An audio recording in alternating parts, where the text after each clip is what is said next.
puedo escuchar. La idea es que se vayan acomodando por acá, o sea, están ahí, pero acérquense. Pero no se escucha nada del audio, ni con auriculares ni sin auriculares. Y no vemos. Y no te vemos tampoco.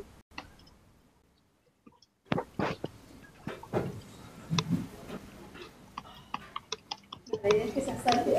Sí. Pero hay que todos los que están en la puerta. No, pero que se acerquen los pacientes.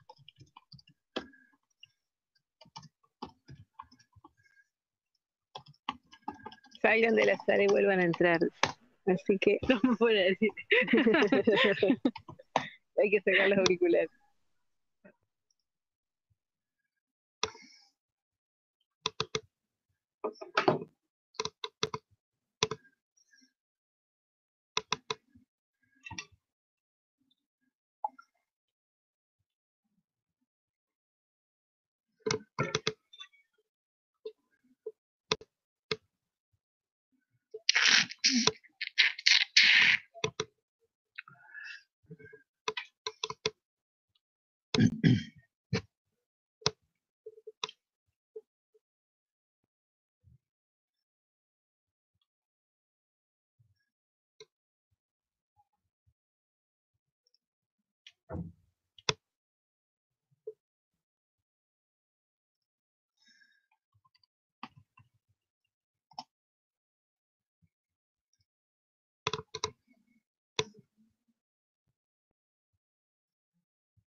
Ahí ya las vemos. Sí, ya, y oigo.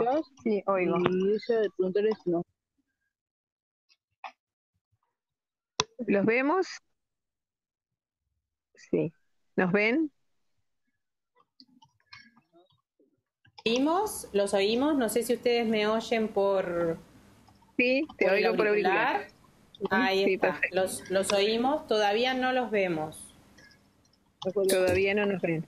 Todavía no ven. Está pantalla en negro.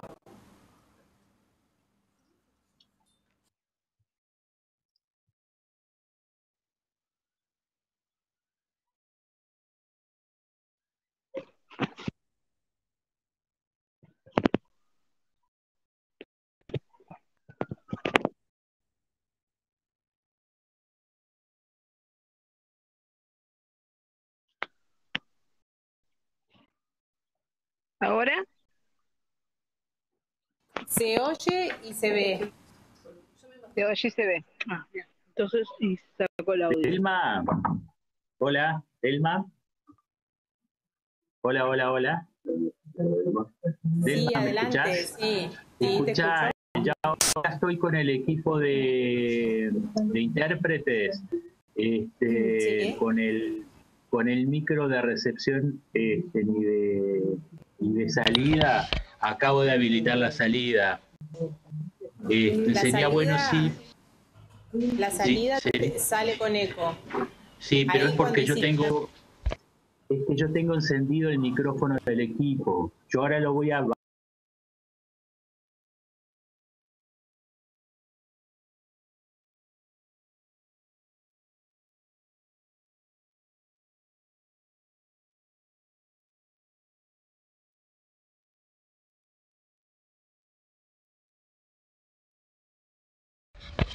Bueno, ahora sí estoy enviando señal de sonido desde el H323, que es donde se va a usar.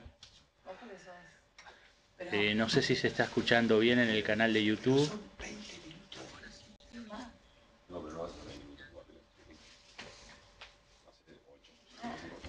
Es que se supone que mi audio debe estar viajando por H323 al canal de YouTube. Hola, 1, 2, probando, canal de audio inglés.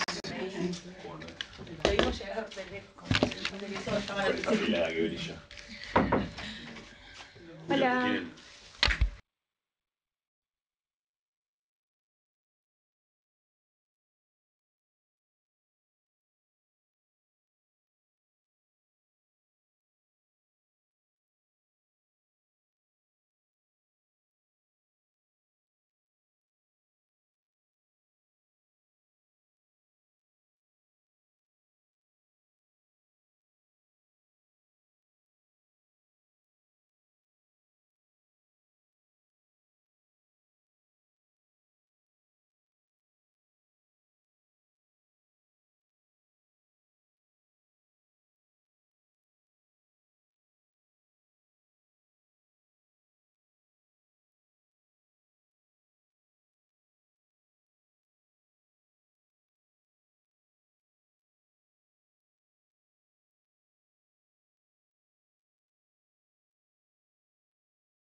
So I am very, very happy to introduce a good friend of mine.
No, pero te acordás que en la presentación estaba.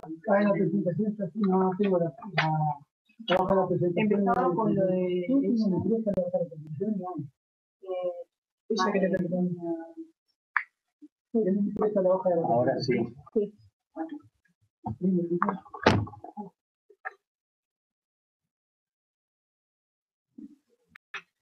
Empezaba con el video. Después creo que era lo del tema, lo de los araucanos. Y después era el 5 años. Y lo último era esta de Magnolia. Que era un video que van.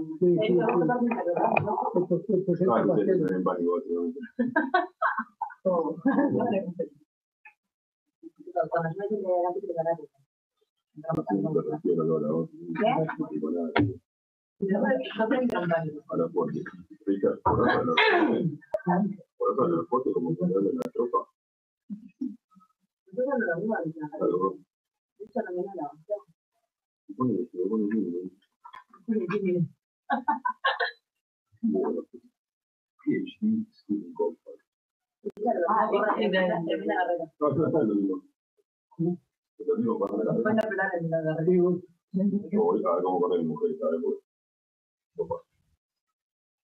Just to make sure. Okay. So I am very, very happy to introduce a good friend of mine and a colleague of mine, John Huth. He's the Donner Professor of Science at Harvard University. He is also my colleague on the ATLAS experiment on the Large Hadron Collider at CERN. Lately, though, he's been doing some other very, very interesting work. In addition to his work on ATLAS, he's been teaching a course at Harvard, which is called Primitive Navigation, and he teaches non-instrument navigation, something which is long lost in many of our memories, given all of our usage of GPS these days. It turns out that there wasn't a text for the course that John was going to teach, and so, of course, being an inventive professor, he wrote one himself, and it's a book called The Lost Art of Finding Our Way. And so I'm really looking forward to hear what John has to say about this book. I've already read it actually myself, but it's really fascinating. John? Okay, thank you, Steve. So what a lot of people ask me is how did I get interested in this topic in the first place? Because I'm a particle physicist, and so why would somebody take up non-instrument navigation? A lot of this came from an accident that I was in close proximity to. So let me explain it to you. In 2003, my wife had rented a house in an island off the coast of Maine. And there I rented a kayak from a woman who rented kayaks. And I'd been there the year before and had paddled my kayak around the island once or twice. And so I had a fairly good idea of where things were in my mind. And I was crossing a large embayment that was about 2 miles across from one end to the other. And as I was halfway through it, all of a sudden a very thick fog started to descend. And I realized that in the fog, I would have no way of figuring out where I was, and there was just open sea to the south of me. So it was very possible that I could have gotten lost out to sea and drowned, I suppose. So as the fog was closing in, I very quickly tried to figure out things. My mind was moving very rapidly because I was in a near panic state that I would get lost. So I asked myself, which way is the wind blowing? And the wind was blowing from the southeast. Can I feel any waves or swells from the ocean? And the swells from the ocean were coming from the southwest. And could I hear anything? And there was a beach that had these big rocks that were about the size of a football, and they were all, I guess, sanded down in smooth formations. And as the waves crashed on these rocks and the water receded, they made a loud grinding noise. So I knew that it was about a mile to these shallows where the waves crashed in a funny way against each other. And so within, I guess, half an hour or so, I would get to that place as long as I was able to keep paddling in the same direction. So the fog closed in. I could barely see, I don't know, maybe 3 meters away, and that was it. Then it was a complete wall where everything was invisible. So I kept paddling, and eventually I got to these shallows, and I turned north, and I made it around the island without a problem. It was a little scary, but you know, everything sort of made sense, and I was doing this without any instruments at all. So about 2.5 months later, in October, near Cape Cod, where I have a house, I went out paddling again, and it was a sunny day. The sun was shining down. It was warm and bright and everything. And I went out paddling, and the fog closed in again on me. And I was used to it at this point, and I had paid direction to what direction the wind was blowing and which way the waves were coming and that sort of thing. And even though, again, it was so foggy, I couldn't see more than 2 or 3 meters in front of me, all I had to do was know how to point back to land, and I could do that. And I found my way back home. Again, no problem. But the next day, I found that 2 young women had launched in kayaks, and they had launched half a mile down the beach from where I launched, and they launched at exactly the same time when it was sunny, and then the fog closed in. And the difference was that after about 45 minutes, they didn't return. Their boyfriends were on the beaches, and they became concerned, so they called the authorities. And I didn't know it at the time, but I learned it the next day that there was a massive search and rescue operation going on for them. The Coast Guard, the U.S. Coast Guard was out looking for them, and every vessel that floated was out on the water looking for them.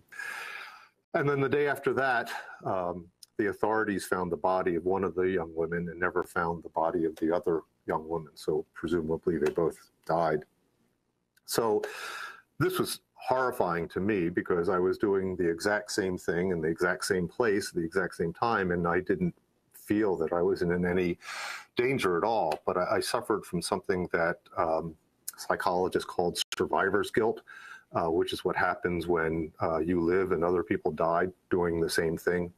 And to work it off, I became somewhat obsessed with this idea of finding my way without instruments. So I started to memorize the positions of stars in the sky, how to use the wind as a direction indicator, what the sun was doing, what the shadows on the ground were doing, and this kind of thing.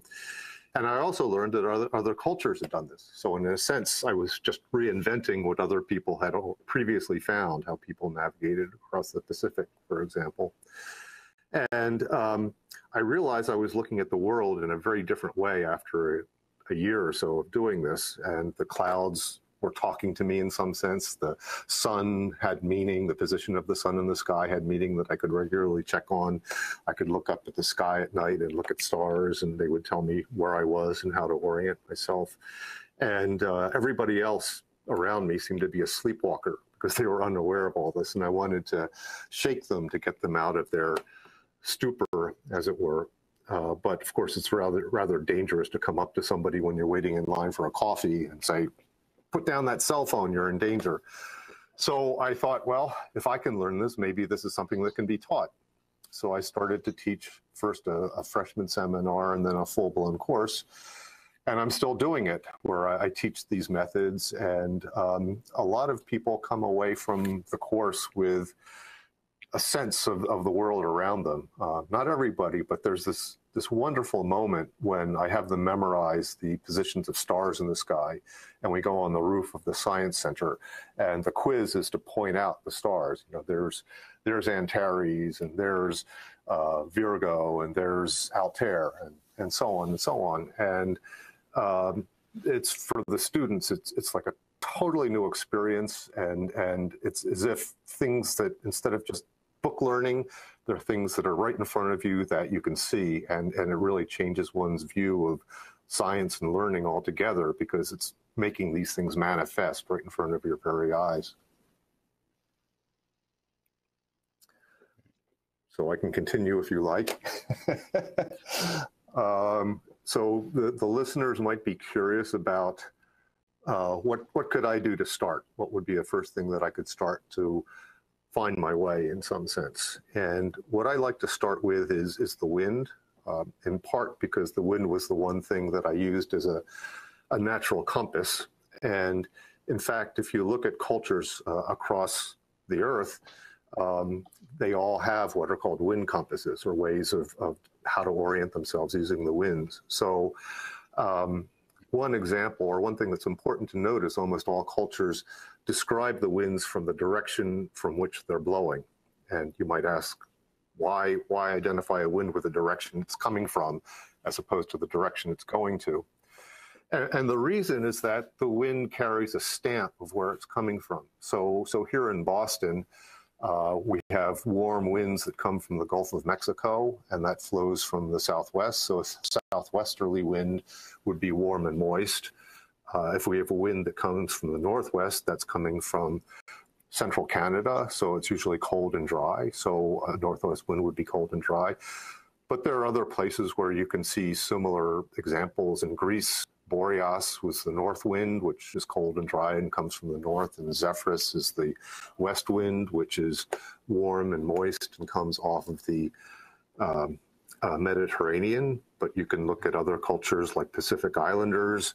There are the trade winds in, say, Tonga, which is an island nation in the South Pacific, and winds there that are warm and moist the trade winds flow from the southeast, and they have a very characteristic cloud formation called a trade wind cumulus. But then in stormy season, when storms come, they come from the northwest, and so you get a different cloud formation. So if you just go out and you sort of notice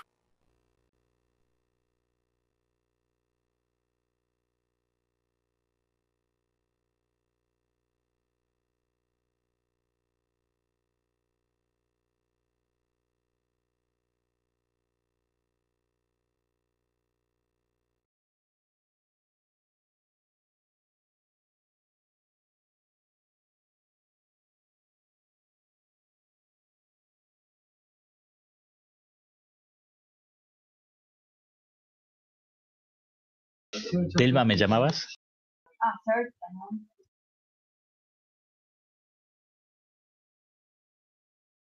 No te estoy escuchando.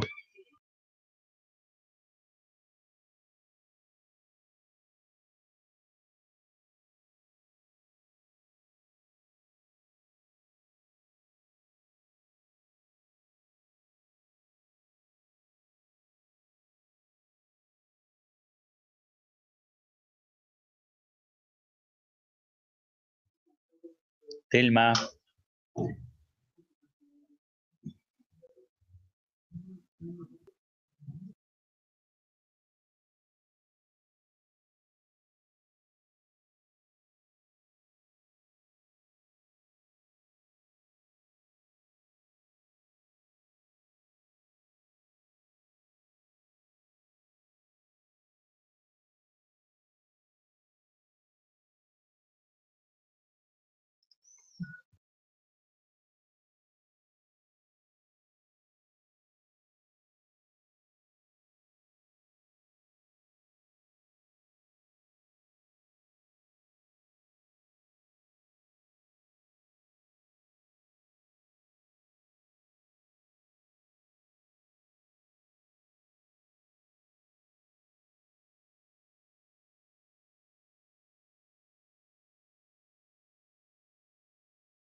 We're going to start with the content now, and here with us in 3 different blocks, the own way and the collective soul.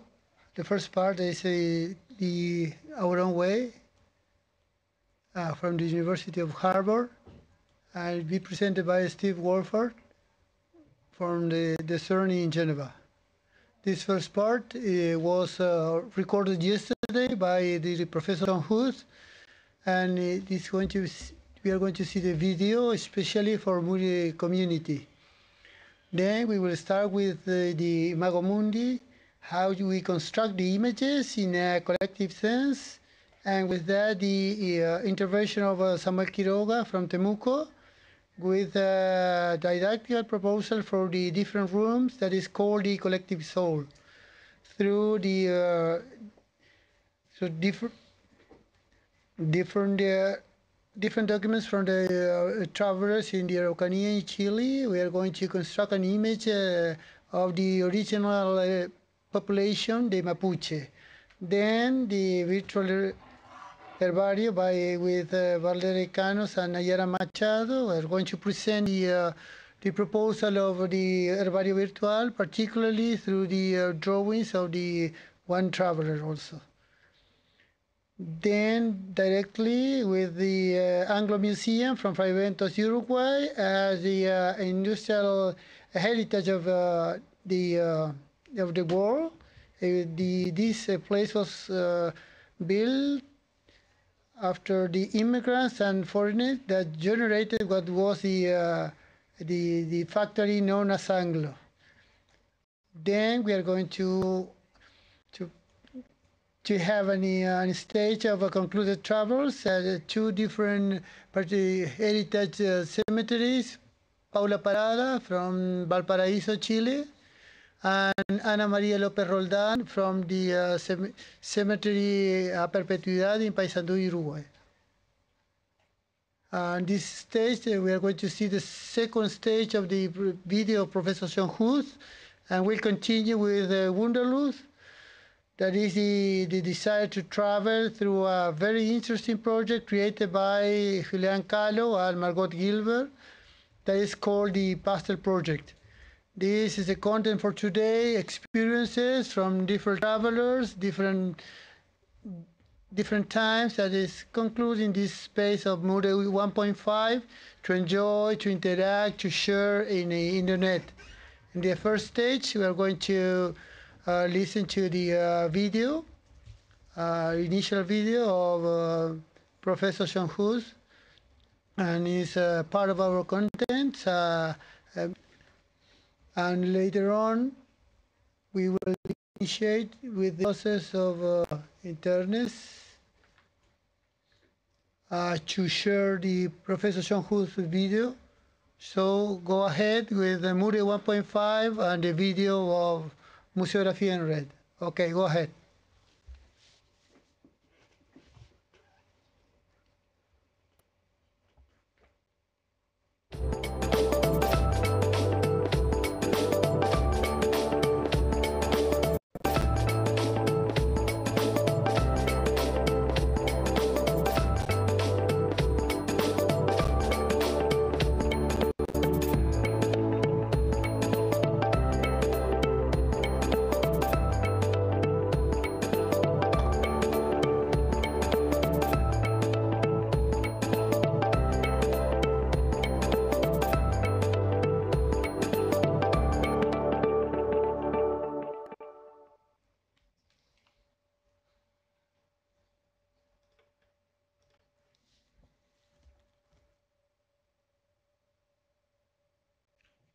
After watching our video that identifies us as a community, as Mure community, Museografía en Red, we will now continue change of interpreters, which are in the Red Académica Uruguaya room, and then we can listen to the audio in English of Professor Huth. Go ahead.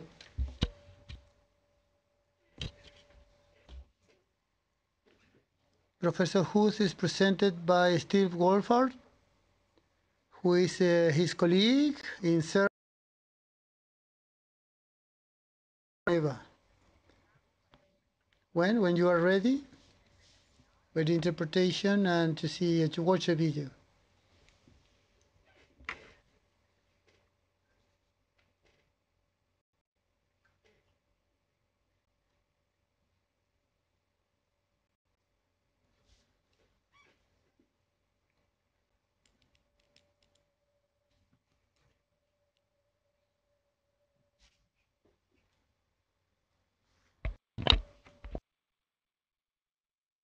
Aquí saltó.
Just to make sure. Okay.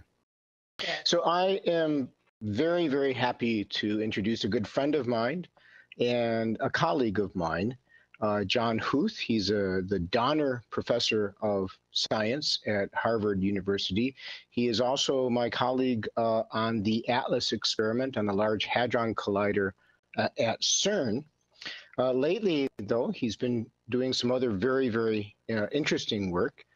In addition to his work on ATLAS, he's been teaching a course at Harvard, which is called Primitive Navigation, and he teaches non-instrument navigation, something which is long lost in many of our memories, given all of our usage of GPS these days. It turns out that there wasn't a text for the course that John was going to teach, and so, of course, being an inventive professor, he wrote one himself. And it's a book called The Lost Art of Finding Our Way. And so I'm really looking forward to hear what John has to say about this book. I've already read it actually myself, but it's really fascinating. John? Okay, thank you, Steve. So what a lot of people ask me is how did I get interested in this topic in the first place? Because I'm a particle physicist, and so why would somebody take up non-instrument navigation? A lot of this came from an accident that I was in close proximity to. So let me explain it to you. In 2003, my wife had rented a house in an island off the coast of Maine. And there I rented a kayak from a woman who rented kayaks. And I'd been there the year before and had paddled my kayak around the island once or twice. And so I had a fairly good idea of where things were in my mind. And I was crossing a large embayment that was about 2 miles across from one end to the other. And as I was halfway through it, all of a sudden a very thick fog started to descend. And I realized that in the fog, I would have no way of figuring out where I was, and there was just open sea to the south of me. So it was very possible that I could have gotten lost out to sea and drowned, I suppose. So as the fog was closing in, I very quickly tried to figure out things. My mind was moving very rapidly because I was in a near panic state that I would get lost. So I asked myself, which way is the wind blowing? And the wind was blowing from the southeast. Can I feel any waves or swells from the ocean? And the swells from the ocean were coming from the southwest. And could I hear anything? And there was a beach that had these big rocks that were about the size of a football, and they were all, I guess, sanded down in smooth formations. And as the waves crashed on these rocks and the water receded, they made a loud grinding noise. So I knew that it was about a mile to these shallows where the waves crashed in a funny way against each other. And so within, I guess, half an hour or so, I would get to that place as long as I was able to keep paddling in the same direction. So the fog closed in. I could barely see, I don't know, maybe 3 meters away, and that was it. And then it was a complete wall where everything was invisible. So I kept paddling, and eventually I got to these shallows, and I turned north, and I made it around the island without a problem. It was a little scary, but you know, everything sort of made sense, and I was doing this without any instruments at all. So about 2.5 months later, in October, near Cape Cod, where I have a house, I went out paddling again, and it was a sunny day. The sun was shining down. It was warm and bright and everything. And I went out paddling, and the fog closed in again on me. And I was used to it at this point, and I had paid direction to what direction the wind was blowing and which way the waves were coming and that sort of thing. And even though, again, it was so foggy, I couldn't see more than 2 or 3 meters in front of me. All I had to do was know how to point back to land, and I could do that. I found my way back home. Again, no problem. But the next day, I found that 2 young women had launched in kayaks, and they had launched half a mile down the beach from where I launched, and they launched at exactly the same time when it was sunny, and then the fog closed in. And the difference was that after about 45 minutes, they didn't return. Their boyfriends were on the beaches, and they became concerned, so they called the authorities. And I didn't know it at the time, but I learned it the next day that there was a massive search and rescue operation going on for them. The Coast Guard, the U.S. Coast Guard was out looking for them, and every vessel that floated was out on the water looking for them. And then the day after that, the authorities found the body of one of the young women and never found the body of the other young woman. So presumably they both died. So this was horrifying to me because I was doing the exact same thing in the exact same place, the exact same time, and I didn't feel that I was in any danger at all. But I suffered from something that psychologists called survivor's guilt, which is what happens when you live and other people died doing the same thing. And to work it off, I became somewhat obsessed with this idea of finding my way without instruments. So I started to memorize the positions of stars in the sky, how to use the wind as a direction indicator, what the sun was doing, what the shadows on the ground were doing, and this kind of thing. And I also learned that other cultures had done this. So in a sense, I was just reinventing what other people had previously found, how people navigated across the Pacific, for example. And I realized I was looking at the world in a very different way after a year or so of doing this. And the clouds were talking to me in some sense. The sun had meaning. The position of the sun in the sky had meaning that I could regularly check on. I could look up at the sky at night and look at stars, and they would tell me where I was and how to orient myself. And everybody else around me seemed to be a sleepwalker because they were unaware of all this. And I wanted to shake them to get them out of their stupor, as it were. But of course, it's rather dangerous to come up to somebody when you're waiting in line for a coffee and say, put down that cell phone, you're in danger. So I thought, well, if I can learn this, maybe this is something that can be taught. So I started to teach first a freshman seminar and then a full-blown course. And I'm still doing it, where I teach these methods. And a lot of people come away from the course with a sense of the world around them.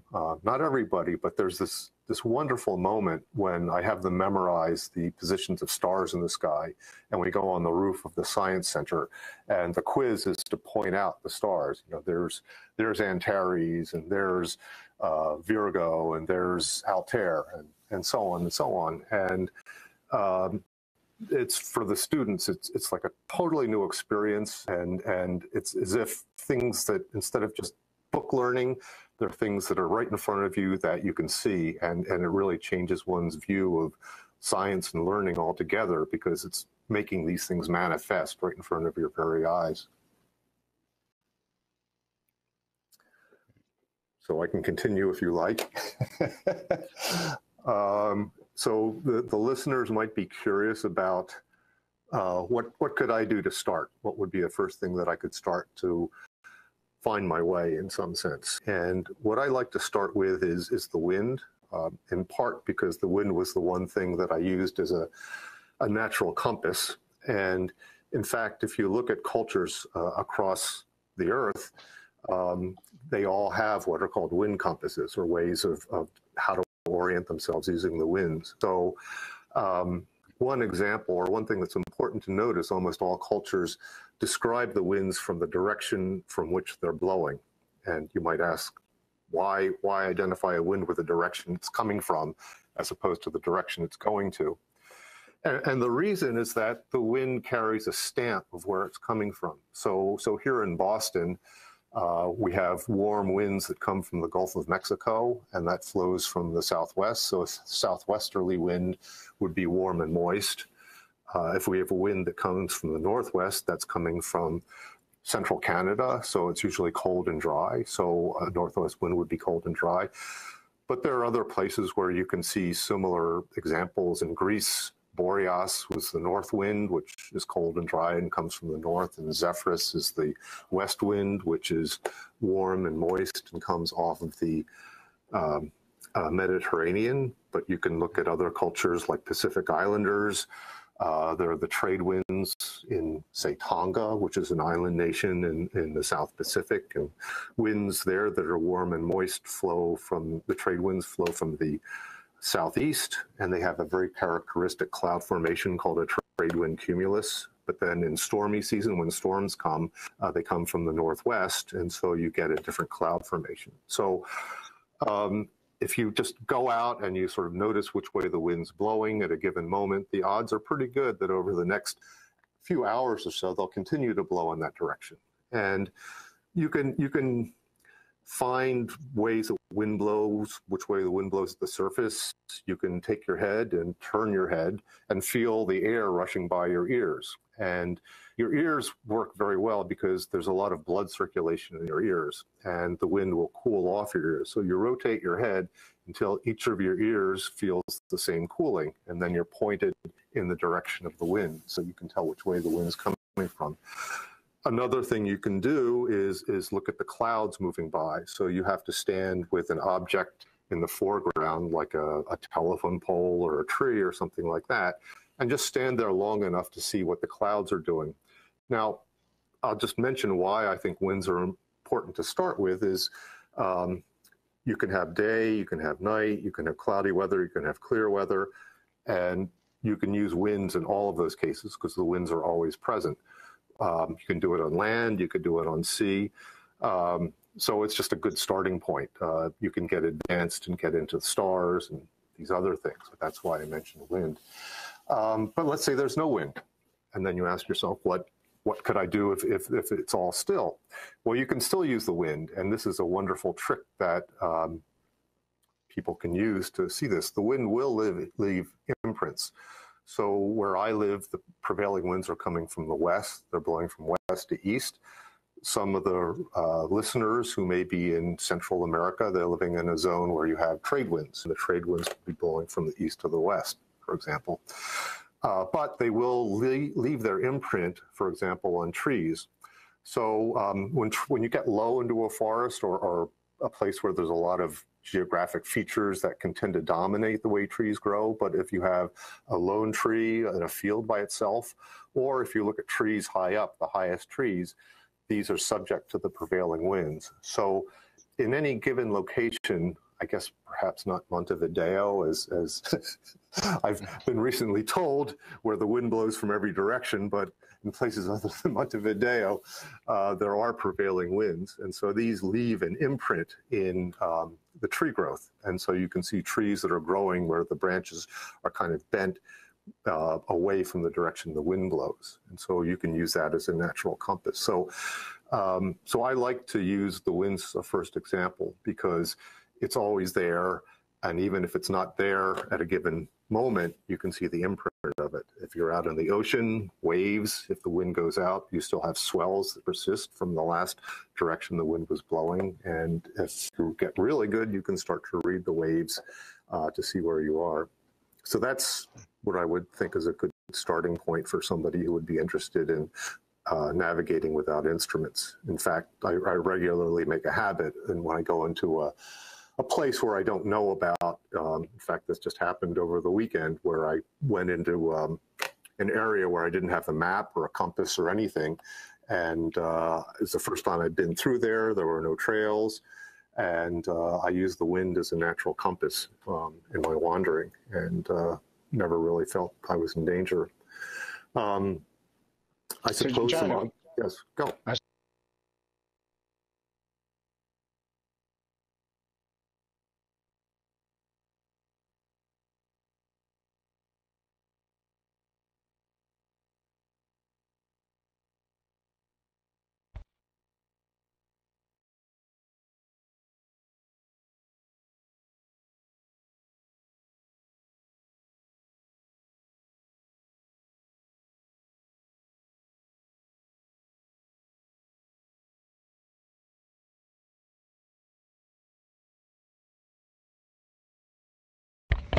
Well, now we continue with Imago Mundi.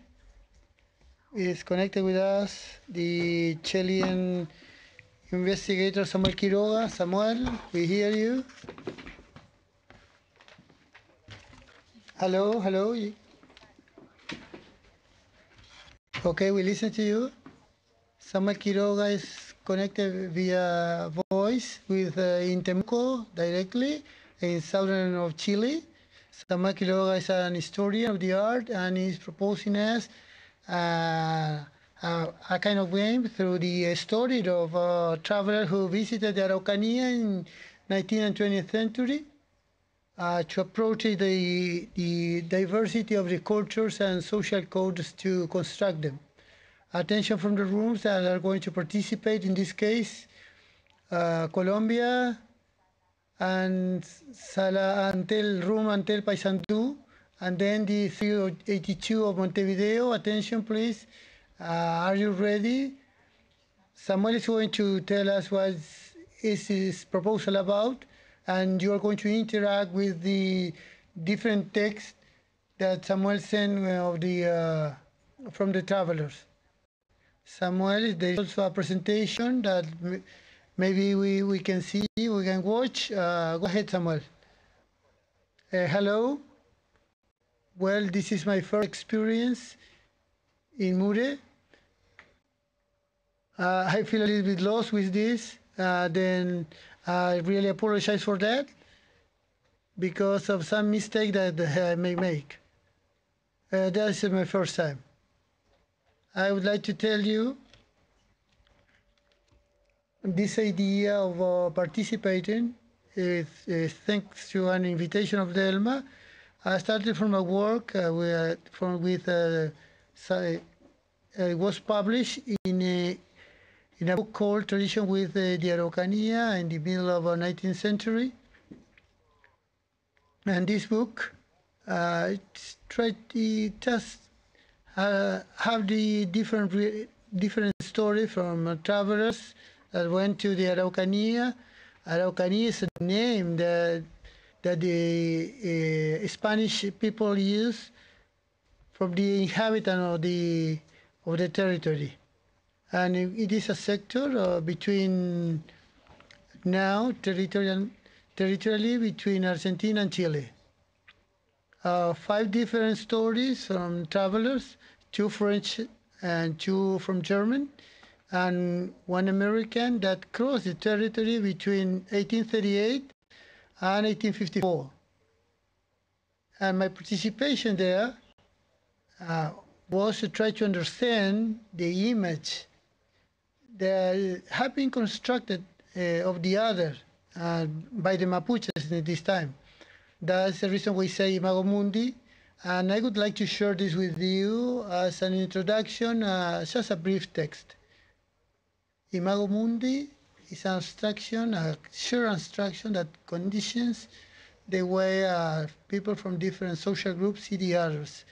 It is structured in an abstract way and is constantly elaborated and shared through the word, written or oral, the image, the sound, the smell, the taste, because we are sensitive people, stimulated from the outside because of our sensitivity.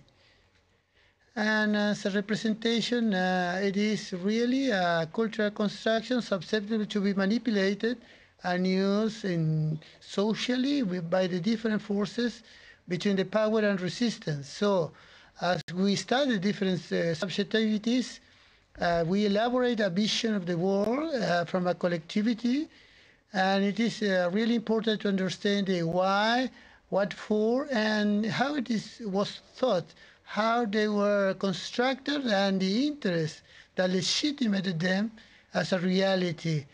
In this sense, my participation is to think how it has been constructed, the image of the other. It is a little bit a net, a really complex net, and these the stories, we don't reflect the all, but it is a part of the net. It is a complex labyrinth in which we construct the image of the others, and what I have observed in my work is political, official, and political, is the Araucanía region in Chile, in Temuco area. And because I am married to a Mapuche, and I have realized that the image of the other have been constructed without looking at it.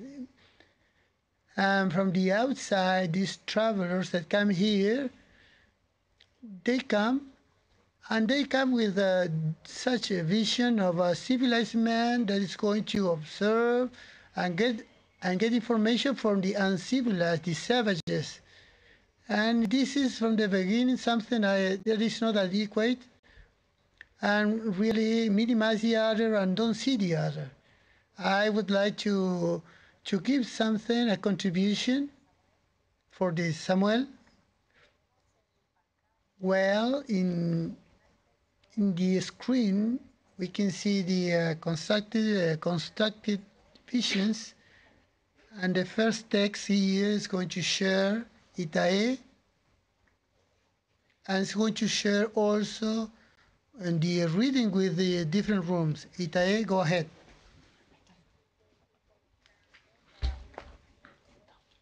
So that you can comment on each of the texts in relation with the rooms. We listen to you, Itae. Go ahead, Itae.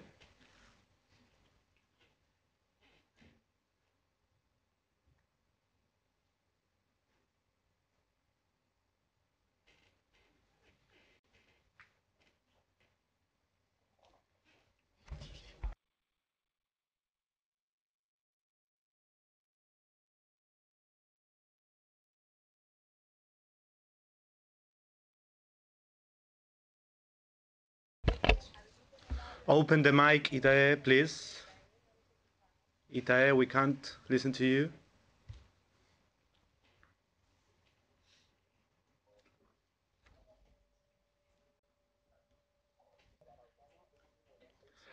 Hello, the Araucan people are indifferent, and only when drunk they can release themselves from this laziness.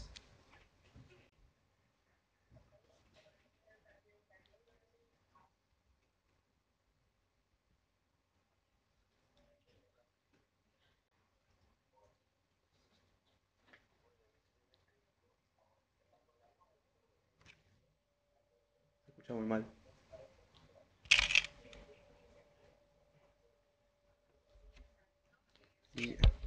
Yes, this is the first text. Can we go to the second one?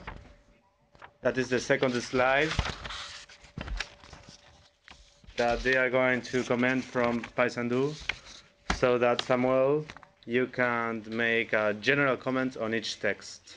Go ahead, Paisandu.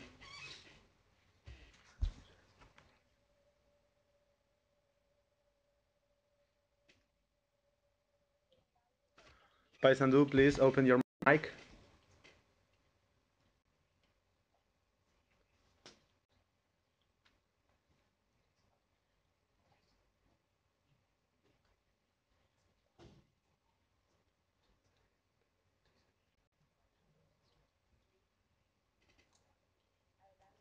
Go ahead, Paisandu. Go ahead. We are in the text valoration of existence. Existence valoration.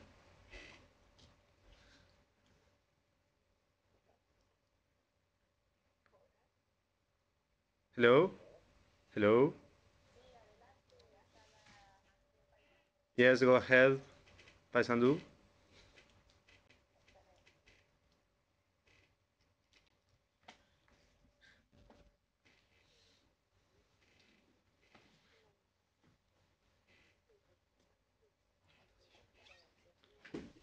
Go ahead and tell room.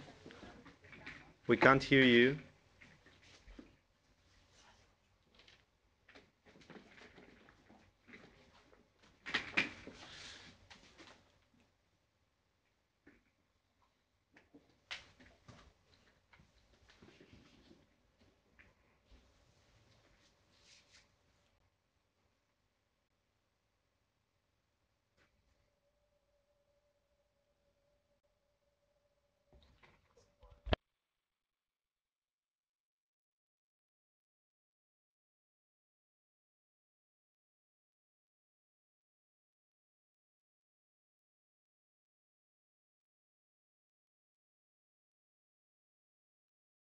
Can you listen to us?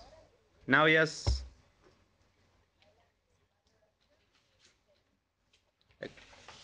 It was in 1993 when Chile created the Indigenous People Law, which acknowledged in his territory the existence of 9 races. The state acknowledges as the main races of Chile the Mapuche, Aymara, Rapa, Nui, Pascuanuenses, Quechua, and also the communities called Atacamaqueñas, Quechuas, Cochas, Diaguita, Kawasark, Alcalufe, Shamana, or Shagan of the southern channels. The state acknowledges its existence as essential part of the roots of the nation and holds in high esteem their customs and values. The women wear earrings, silver earrings, or other materials in the shape of a crescent moon and of a very big size. Thank you, Paisandu. This law, called Indigenous Law, it was created in 1993, acknowledges 9 races, indigenous races, and that is not something minor, because they acknowledge the existence of these people. If this law would acknowledge people instead of races, they could go to international law and appeal for some essential rights. When this law was passed, I suspect that they prefer to name them as races so that they cannot abide by this international law. This is something that we have to think about, especially in this region where I am right now, in Wainapu.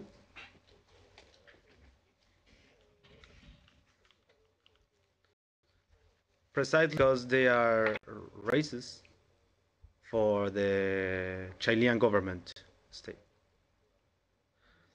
The president and the politicians talk about people, but legally they are recognized as races. And this creates a problem and a great tension between these people and the state.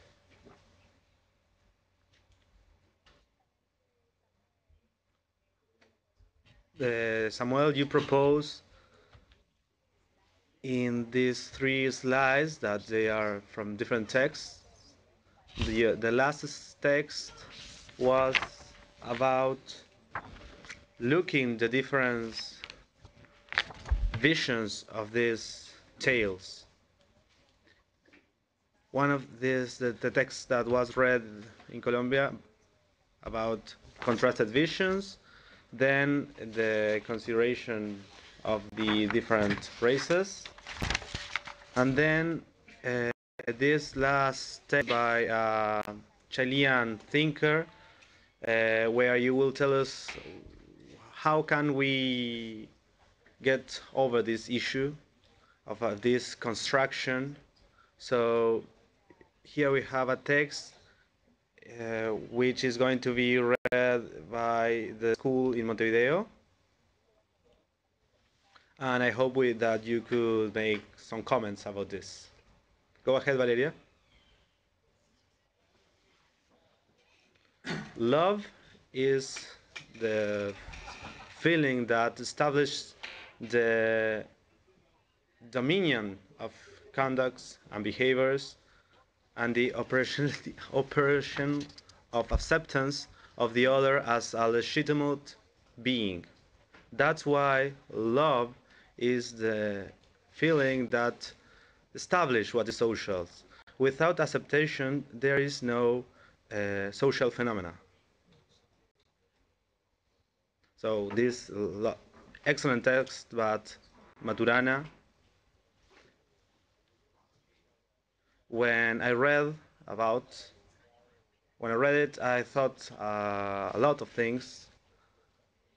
For example, this image, there is an image that is not actual about them. This people create this image without looking at them. That's why when they say that the Araucan people is indifferent, they are wrong. It's a vision based on prejudice. When they see these people, they do it from a perspective, a cultural perspective, in which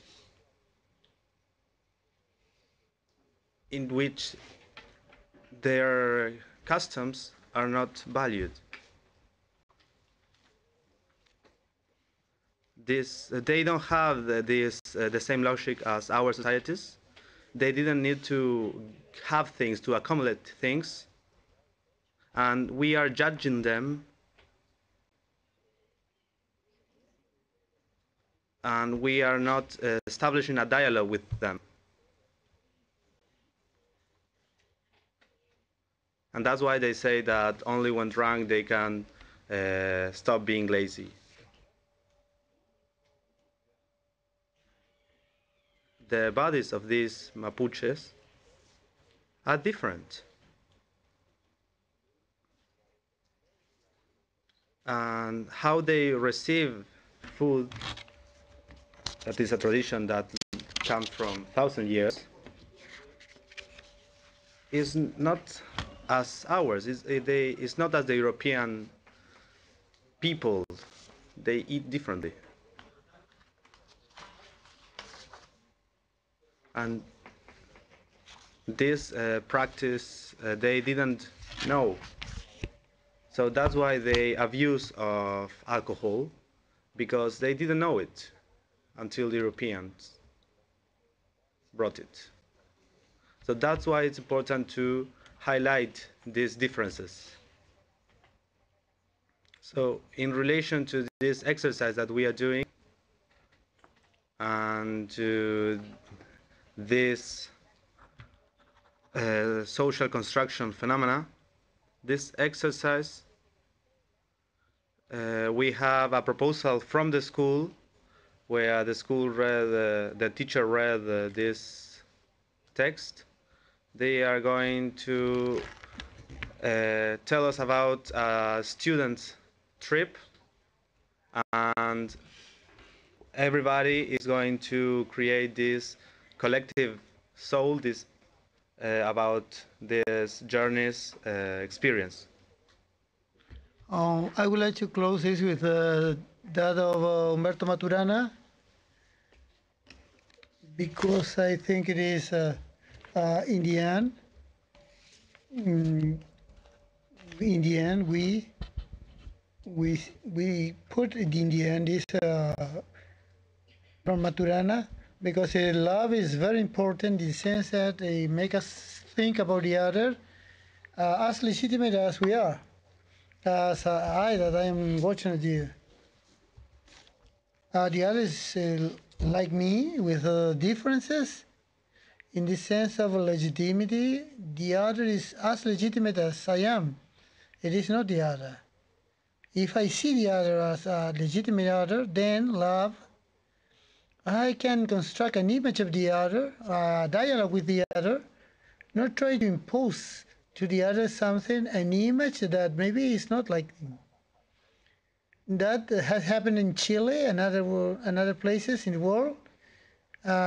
Because of the name they give. Started from the name, the presentation as Araucano and not Mapuche, that is different because it is not recognized in the other a legitimacy as he really has when it is next to me. That is the reason why I think it is very important what Maturana says, that love is it is a feeling in which the operates the acceptance of the other in our being daily. That's it. And with this preamble, the introduction, we then now the school to feel the emotion between others, between all of us. Well, here I am, fourth grade, school 382 at the Flor de Maroñas neighborhood.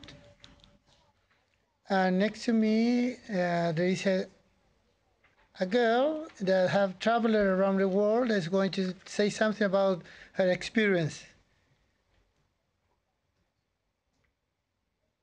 Say your name. My name is Montserrat. I am Peruvian. I live in Lima, but now I live here in Uruguay. I came to Uruguay because of a health problem of my dad. Lately you could travel, yes. Can you tell us about that? Okay, I could travel and came back to Peru to visit my grandparents and my family that I love. It was an excellent experience. And what do you feel? It is good for you to come back when you can? Yes, I can come back. And I pass by Chile, and I really love the experience. That is the reason why I say it's a traveler from the world. Do you want to make any question? Oh, is there some remembrance from the last time she went to Peru? Well, really, it's from my grandfather. Any other place? Remembrance from the place? Well, really, I stayed at home, but I enjoy a lot with my family. To see them at least once before going to heaven. I know that He is with me, and He's going to be with me forever and for all the time. But we are never going to be separated. Any other place you remember? Another beautiful place? Okay, always take me to the park, but he was really sick and could not go with me. And someday, part of my family is going to come here to Uruguay. My cousin Alejandra, my uncle. Oh, okay, and nobody else. I don't know. I don't know if my brother is also going to come. Okay, We say hello from the school 382 from Uruguay. Any question? Any other question? Thank you very much, Montserrat, to share with us. Samuel, maybe you are going to say something? Go ahead. Well, basically, I've seen everything. I have said everything. And I want to remark that what lets us get out of our dignity, our daily lives, and go to the other side. Hello? Hello, Delman? Yes, yes. Montserrat. Montserrat, for example, she has traveled from Lima to Montevideo. I don't know in which place in Chile she was, but she could see others, could see other realities, and start constructing from her point of view the image of the others that is different from the one she had before traveling, for example. It is very important. But when she travels to other places to talk to others and also to show her own dignity and to create her image if it is possible. And that in general for everybody. If people can go abroad, they can see other realities. Because we can talk to others. In this moment in Mure, Delma, they give us the opportunity to enrich from different places and different realities, different daily lives, to construct our reality. That's it. Thank you very much. So, thank you, Samuel. Thank you, Montserrat. Thank you, Valeria, and the rooms that participated in Paysandú and also in Colombia. Okay, we greet you. And together with this travel to the south of Chile, Peru, Montevideo, we go to the shores of Brazil. Waiting for us, Vanderlei and Yara Machado to talk to us about a traveler, a special traveler that I think is online through this initial trip. Welcome, Vanderlei. Thank you for being with us. Welcome, Yara. Well, we listen to you. Go ahead.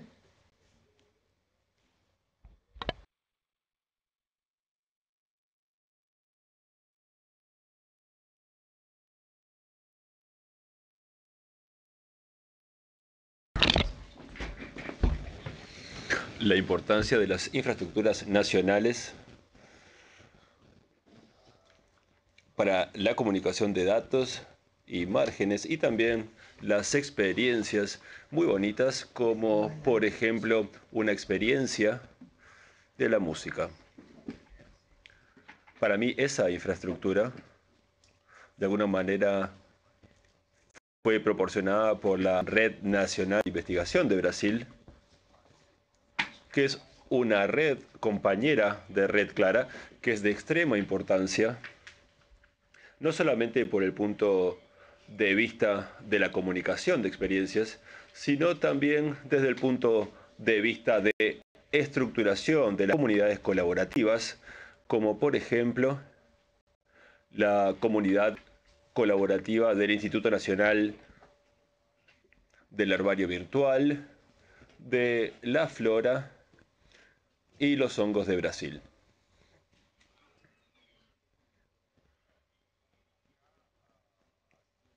Ahora voy a comentar la experiencia en el desarrollo del herbario virtual, que fue un botánico, el que estaba a cargo, un botánico francés que estaba viajando por Brasil hace 200 años. Básicamente, toda esa experiencia de los viajes de Saint-Hilaire por Brasil están registrados en este sistema de información que es el herbario virtual. El herbario virtual fue construido en colaboración con el Museo de Historia Natural de París, también el herbario de París en Francia, y en colaboración con el Instituto de Botánica de Brasil, del estado de São Paulo, en Brasil, y se crea un centro de referencia e información ambiental. Próxima diapositiva, por favor.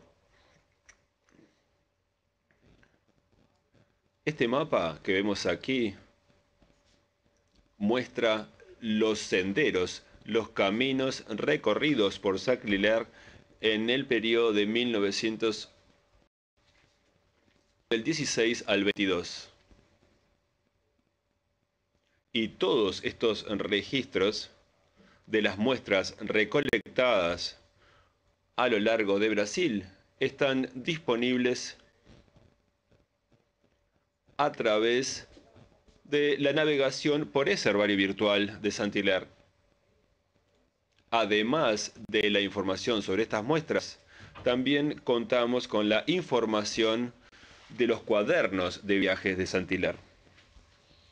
Todos estos volúmenes que fueron digitalizados y puestos a disposición por parte del Museo de Historia Natural de París para así agregarlo al sistema de información. Próxima diapositiva, por favor.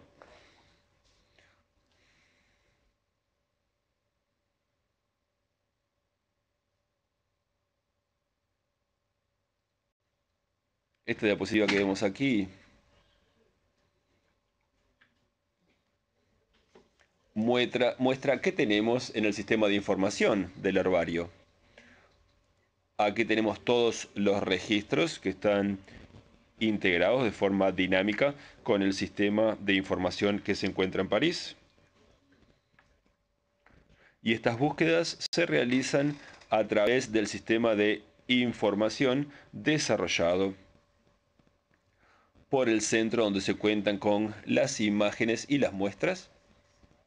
Y todo esto se encuentra asociado a los cuadernos de viajes de Saint-Hilaire. Próxima diapositiva, por favor.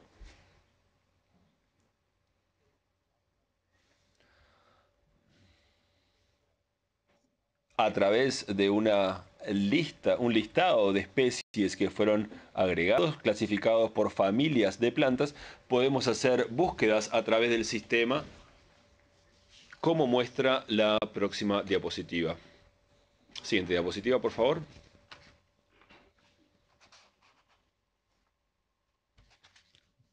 Como ejemplo, le voy a mostrar un ejemplo. No se ve bien porque la letra está muy pequeña. Pero, por ejemplo, si selecciono un nombre científico, si selecciono este nombre científico, que es el nombre científico de este espécimen, por ejemplo, de la yerba mate, que es Ilex paraguayensis, podemos entonces llegar a una descripción taxonómica de la especie de la yerba mate, en este caso, realizada a partir de una muestra que fue recogida por Saint-Hilaire en el siglo XIX. Es posible entonces viajar en la historia para volver al punto de recolección de la muestra específica, en este caso la yerba mate, realizada en las proximidades de Curitiba, en Brasil. Es muy importante resaltar la planta del té, por ejemplo, la planta utilizada para el mate, ya era conocido en Europa desde el siglo XVI. Pero la primera descripción de la especie, la primera descripción científica, fue realizada recién en 1820 a partir de una muestra recolectada en 1816 en Brasil. Por lo tanto, estos sistemas de información estructurada nos permite rescatar la historia y a través de los cuadernos de las actividades de campo, Saint-Hilaire nos permite viajar en el tiempo de los hábitos de las poblaciones locales y de los lugares visitados por Saint-Hilaire. Siguiente diapositiva, por favor.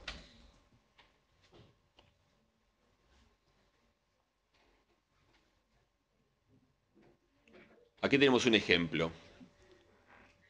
Si ingresamos utilizando el nombre científico, por ejemplo, de la yerba mate, podemos omitir.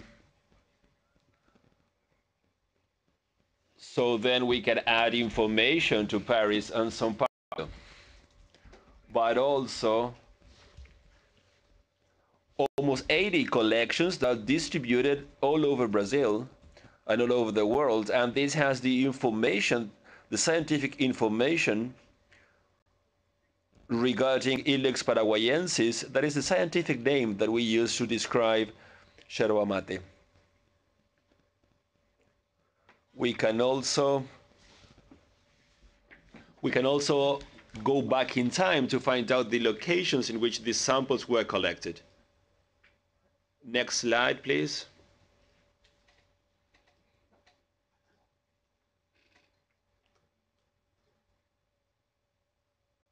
Also, this data and information available, these are integrated with other images. For example, the description for the yerba mate that is part of the flora of Brazil, and this can also be integrated dynamically with the data and pictures of the material collected in the field. This can be later associated to all the scientific information available on this species. Next slide, please.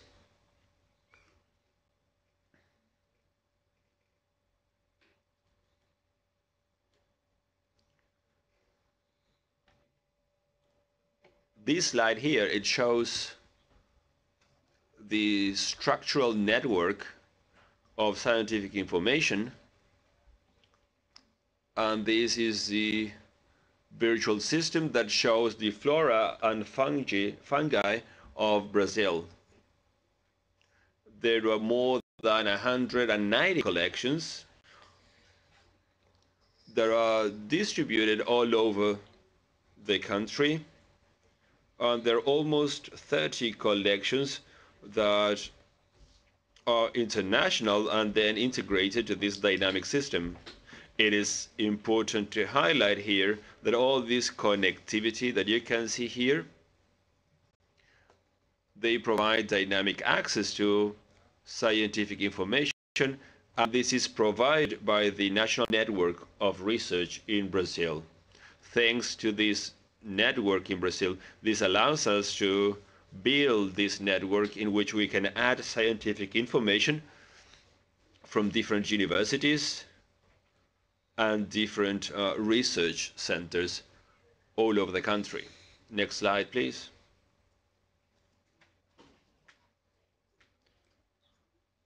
Here we can see the use to that information. So basically here we started monitoring this data. So 2 billion records were used in these archives, and these more than 10 million images were used, and these images were available in the archive by this National Institute. Next slide, please.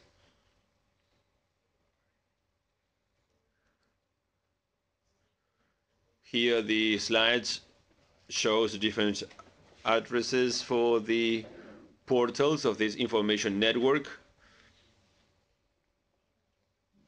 So here you have all the information about the Brazilian biodiversity, and also makes the links available for the different websites where you can have access to different historical archives. As you can see, Saint-Hilaire is mentioned, and we also have another French researcher that also worked in Brazil and collected many different samples. And we're also getting ready to prepare an information system of the different historical records of other travelers in the region. I'm not talking about only European travelers, but also travelers coming from North America. And we want to set up a system to collect all these experiences and in a way promote scientific knowledge of all the travelers involved. I would like to thank you all for the opportunity. It's very important for us to share this experience that we are implementing and developing here in Brazil. So I would like to ask Machado if she has any questions or any comments that she would like to add about the importance of the organization of this collaborative network in Brazil. Thank you, Vanderlei. So, Yara, please turn on your mic. So, Yara, go ahead. Thank you very much, Vanderlei. So I just gonna make some short comments about this experience with Korea. We started working on this some years ago. It's a pleasure being involved in this experience in order to disseminate knowledge that is so important to us. In Brazil, now we are trying to find out a way of getting more involved, not only in the technological aspects, but also in some other areas that we can get involved and provide our technology. There's a project that has just started with Vanderlei. So let's hope we can get the resources to implement all this so we can widen knowledge and make it more accessible to society as a whole, not only for universities. This research that we conduct at the research centers, we would like to disseminate all this knowledge and make it accessible to the whole society. So in the RNP, we're focused on this. So thank you very much. Thank you, Yara, and thanks for creating all this platform. So thanks to you, to Kriya, RNP, Vanderlei, thank you very much. And now we've had access to this small sample that you shared about yerba mate, and that is very important to us in this region. But I'm sure there are also many files and archives we can have access to, so that's an invitation to the different rooms here. Thank you very much. And with this, we close this module. And now we move on to the Anglo Museum, if you're listening to me.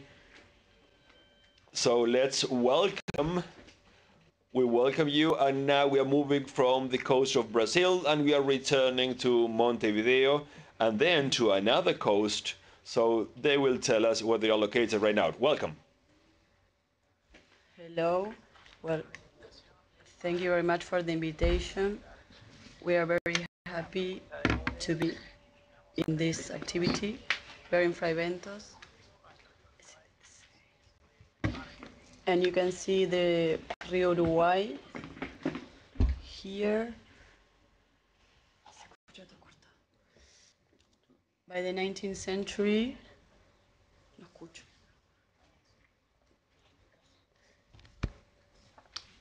they settled a factory.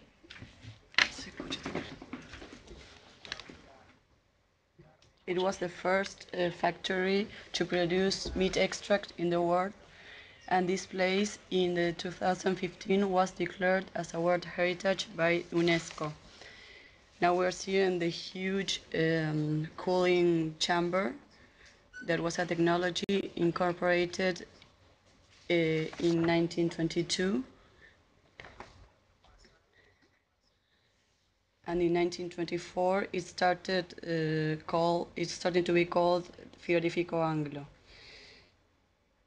This place was a reference place for many aspects. Many immigrants came here to work. And in our subject of today, that is travelers, we present as a main subject those immigrants from many nationalities, mainly from Europe, which arrived here to work. Here we can see the different rooms in our museum, the Museum of the Industrial Revolution. This is the main room from where we are transmitting right now.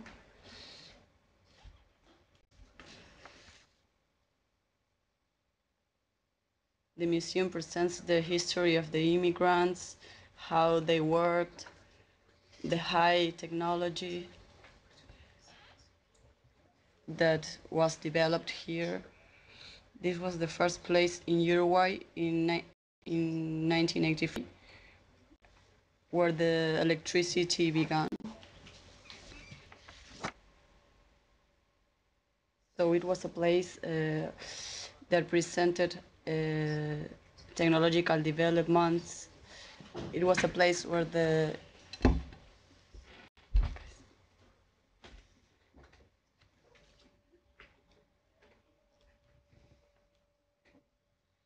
and this was what we now know the Anglo neighborhood. There the different workers worked and stayed there. This is the engine room. That is the engine of the big fridge that honors the name of the Industrial Revolution Museum. This is a place very important to the second Industrial Revolution in the River Plate. And this place remains almost unaltered.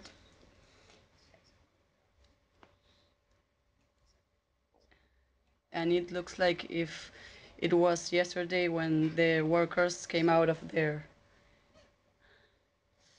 And I'm going to talk to Diana Cerrilla, who is in charge of the museum. And then I'm going to present a guest in this day, which I'm going to present later so you can know her. She's seated right next to us. Okay, thank you. Good morning and welcome. It's a pleasure to do this, to show the world what we have here, this eastern place in Uruguay. We are really proud of this in many ways. We have the possibility, as this museum was presented, and we want this to get to the future generations. From the mid 19th century,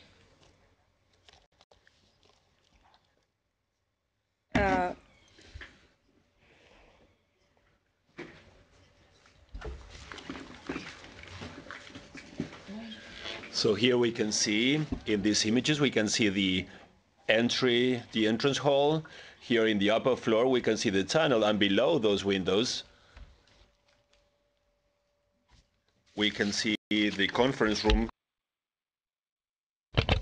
So now you can go there from Tuesdays to Sunday from 9:30 to 5 p.m. And within those hours, you can go there and visit the place here where we are right now. This is the upper floor on the ground floor where the administrative section was in the past. So here in this image, you can see the chimney that is a symbol of this place. This was built in 1906. It is 42 meters tall. It was built only with bricks. So this is considered a very important architectural monument. So here they have device, this whistle that they used was to let the workers know about the working times, and that could be heard from far away, and this was a symbol of Fray Bentos. Even in Gualeguaychú, that was on the other side of the river, they could listen to this whistle. That was part of the everyday life in the location. So going back to the museum, you have two guided tours. So basically, as a visitor, you get an explanation of what happened within the factory, and they also describe the different activities carried out. You can visit the place where the cans were made, the slaughterhouse. Sometimes during the year, we can have a description of the landscape and the cliffs that surround the area. So we also can have a look at the river, the Argentinian coast. We can have a look from the pier. We can also see the city of Fray Bentos, and that also allows us to have a comparison between present day and what happened in the past. These were also involved in the development of the whole city. In this image here, you can see a mural that can be observed in this room in the museum, and on that mural was painted by Ricardo Rios Sichero, an artist from the city. In this mural, he represented basically a summary of the whole history of the region, and this is a huge opportunity for us to be able to get meaning from our history and share this with the visitors. We can also work with the immigrants, how they got here, not only immigrants that were traveling, but also the machines involved in the processes, these machines coming from all over the world. So it's a very interesting offer that we have here. This is UN Heritage since July 2015. We believe this is a very good opportunity for people to come here to the west of the country to pay us a visit so we can share all the details of this place. You can complement this with some other facilities in the neighborhood and some remaining places from those times. This is what the office looks like from the slaughterhouse. People enjoy this place. It's unaltered and looks like the typical working place from that time. It's good to say that in this factory, it was known as the world's cook. From here, food was sent to Europe and to the 5 continents.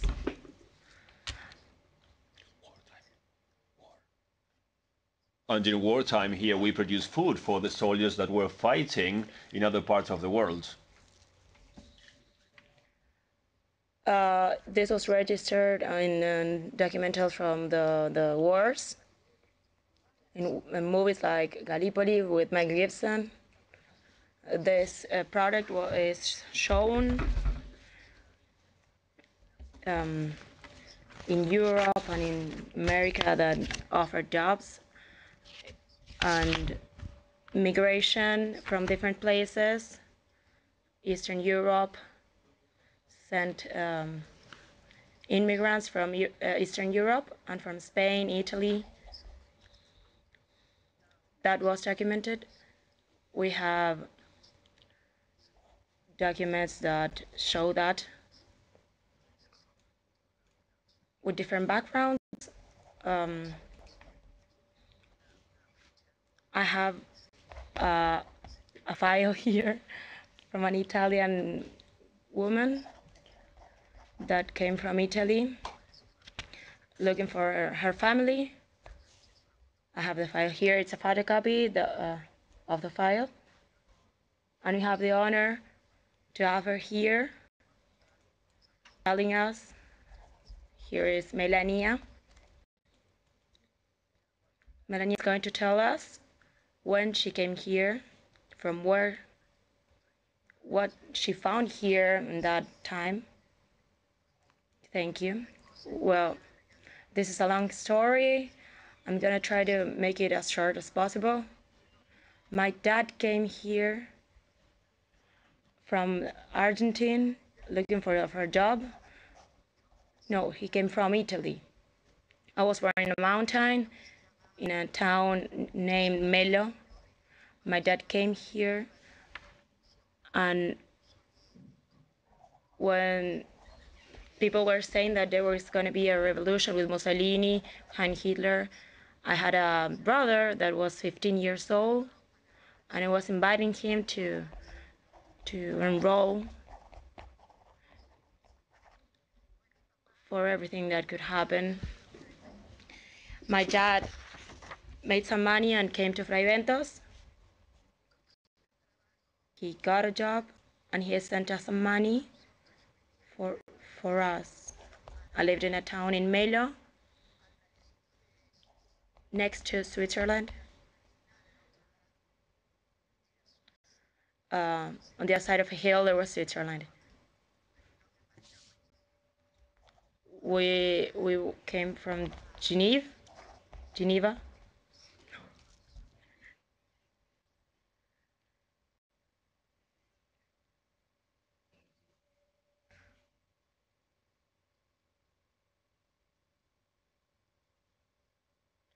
We came from Genoa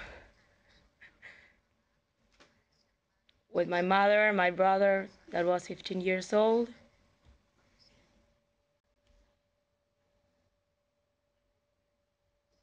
That he was the one that was probably going to be locked in jail.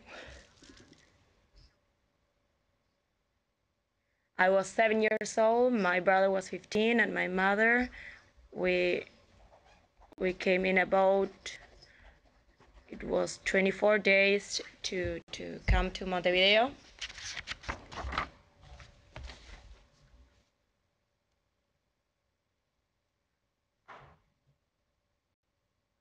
We went through Africa.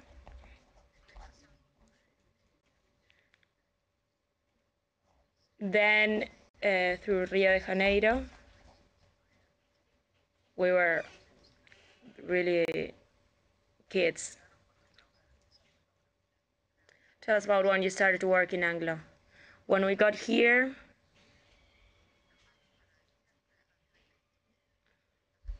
my dad, in order to come to Fray Bentos, where the factory was, we took a bus. And we didn't know Spanish.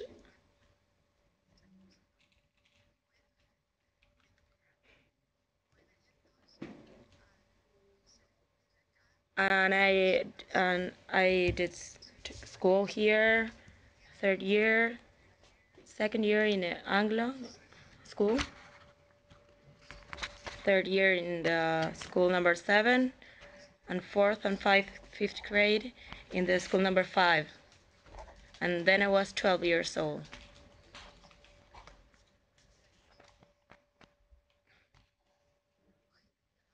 And in that time, it was the best time for work. The factory asked for people underage. It was the first time for all of them. It was around the year 1938, when, by the time of the war, that was,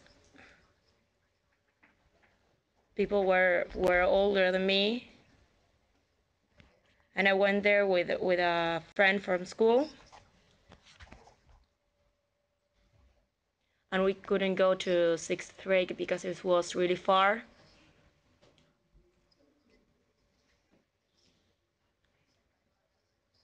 And the man who had to choose, he chose us after a long time, and I was the first woman that worked at Anglo.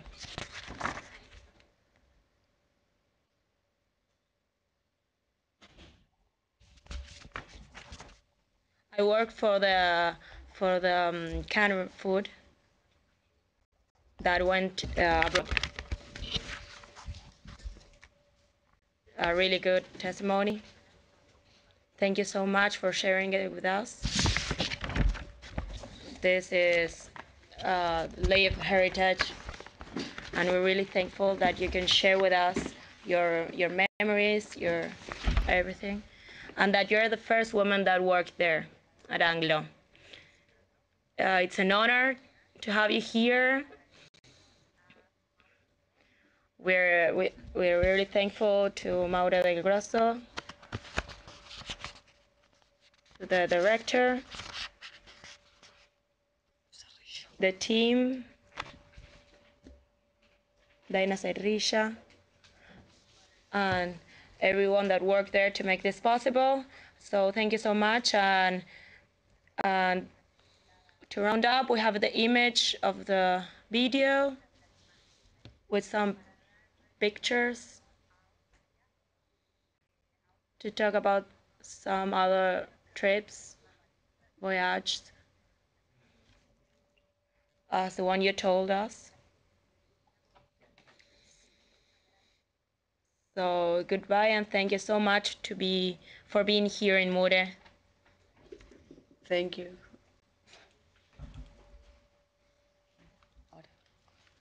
Ahora pasa un video ahora.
Hello, we're going to welcome the cemetery in Paysandú. The cemetery of perpetuity in Paysandú.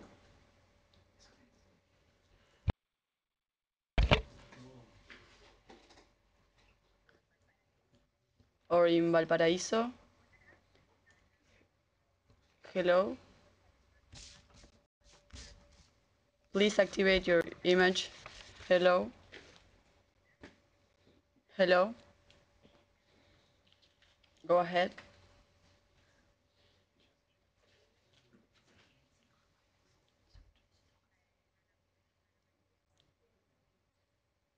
Ana María.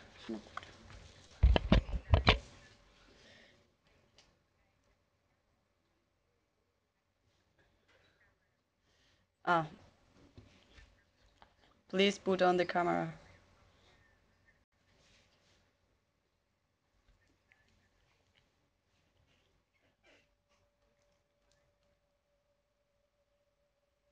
Here is Paula. Please talk, Paula.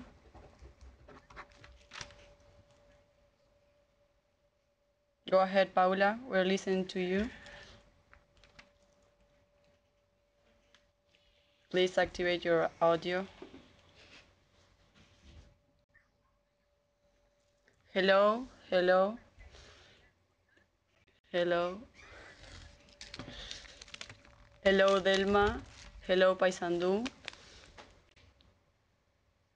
Can you hear me? Go ahead.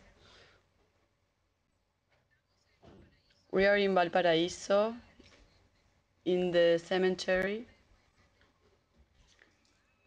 You can see the city.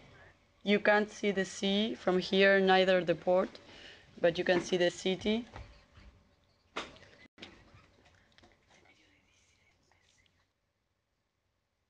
You can see two cemeteries, cemetery number 1 and cemetery number 2. On the back you can see.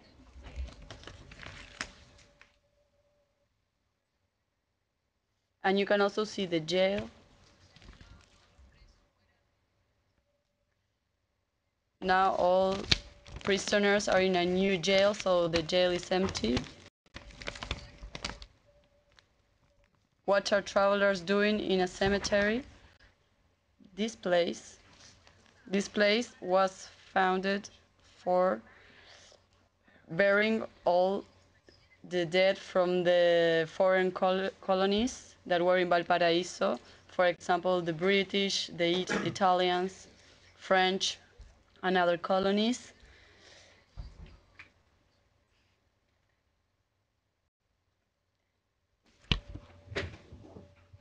And our administrator will explain you about the people who are buried here, and we will visit him at a very special park, the Immigrant Park, that it was built as a memorial to honor all the dead. Here I'm going to show you the park.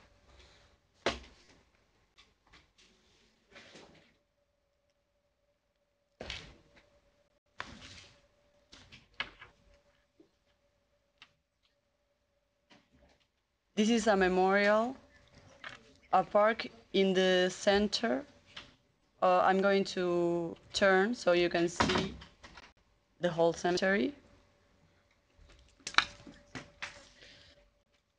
This is the middle of the cemetery. We're going to ask Juan Jose when it was founded and by whom. And we're gonna see some curious information. Delma? Yes, I can hear you. Paula? Can you go slower? Thank you. Hello, Juan Jose. Good evening. Juan Jose is the cemetery administrator, and he will tell you about the cemetery. Hello, good day, everyone. To all of you who are watching us and listening to us. Paula is an old friend of mine. The cemetery was originated in Valparaiso at the beginning of the 19th century because our country became independent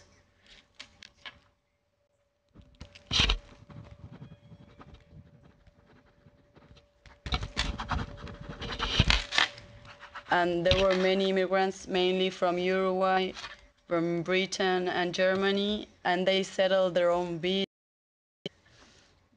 to produce many products. And then they came their families, and as a need for every community, they started settling churches, schools, cemeteries.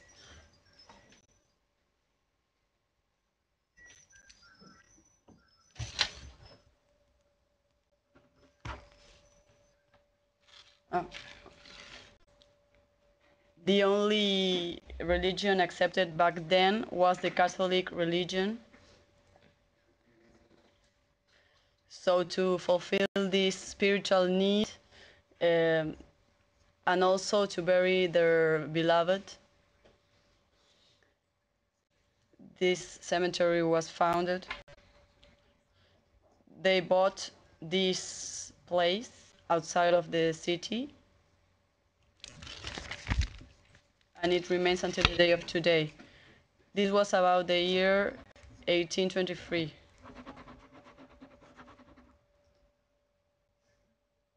The cemetery next to this was Catholic.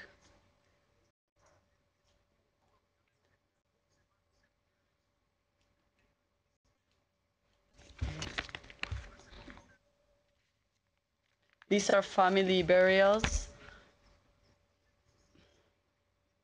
And nowadays, about 40 people per year are buried here.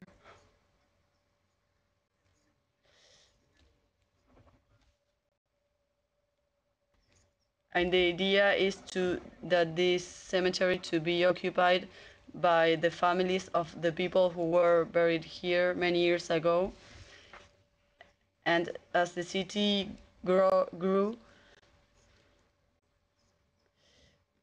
they chose a mountain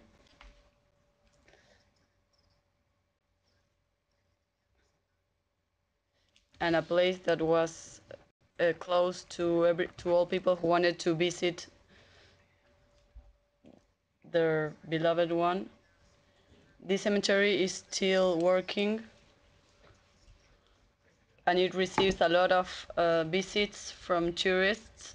It's like a museum outdoors, and it tells the story of Valparaíso as well as Chile.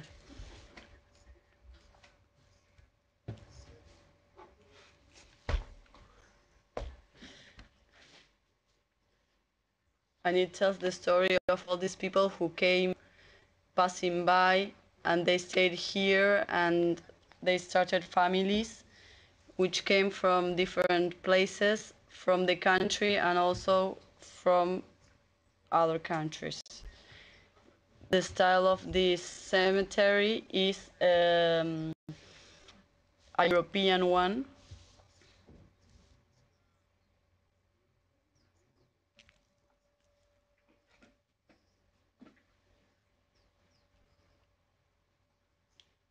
And these kind of cemeteries are the ones that suffer a great deal when there are earthquakes, because they have a lot of statues and other monuments.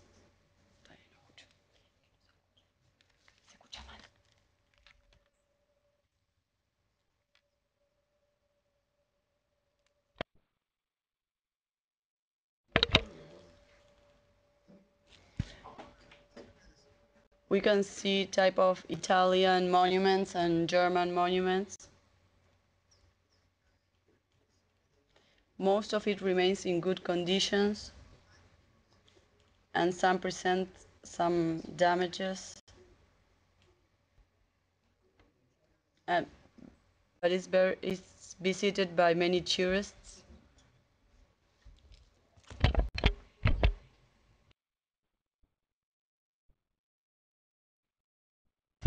Thank you so much, Juan Jose and Paula. Do you have any time? Cemetery. We're almost there. We're gonna go with Cementerio Perpetuidad.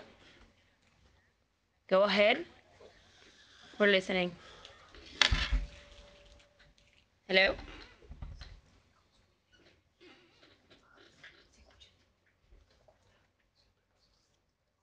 Hello? Yes? Go ahead. Okay, good morning to you all. We're here in the monument to the cemetery to Perpetuidad. I'm Ana Maria Lopez.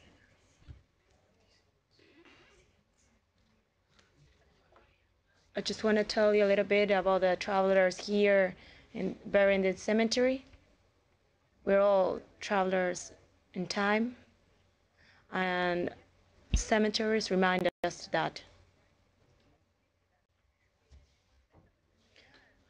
The monument a Perpetuidad is an old cemetery in Paysandú. This space was created to bury people and to take them from other places.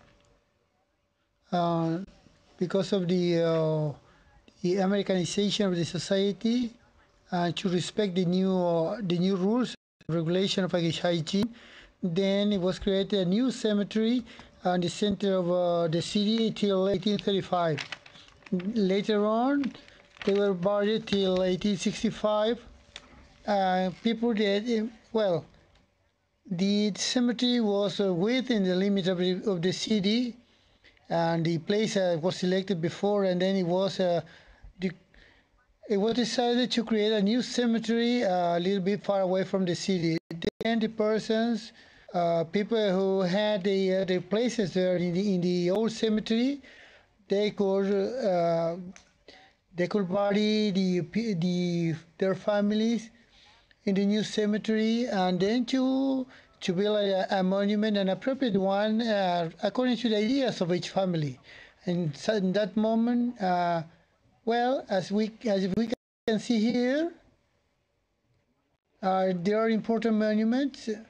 It is a monument of monuments, we can say, in Carrara marble, brought from Italy, with different vessels through the sea, through the ocean, to the port of Paysandú, and then they were taken to this place, and then they created a monument. The most important ones were brought by the sculptor Juan del Vecchio, who were buried.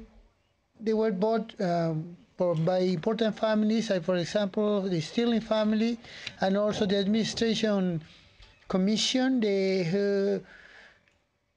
Which bought different monuments to then, for example, to people from medicine, or those who fall in the Quebracho battle.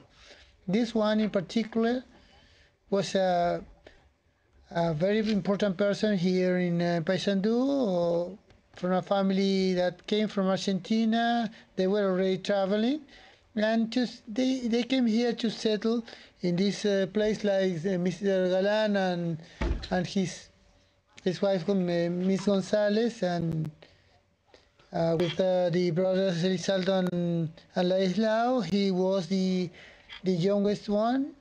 Then, but he became orphan because his mother died at that moment, and his life was always in his a little bit unfortunate, because there was always a remembrance of the mother, because it was his birthday, and instead of being a happy moment, it was a sad one. So he grew up with his uncles.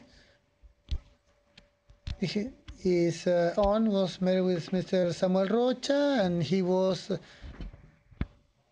raised according to the rules of the society at that time. And then he studied, and his parents had an estancia de Queguay, and also his grandparents in Buenos Aires, so he traveled between these two places.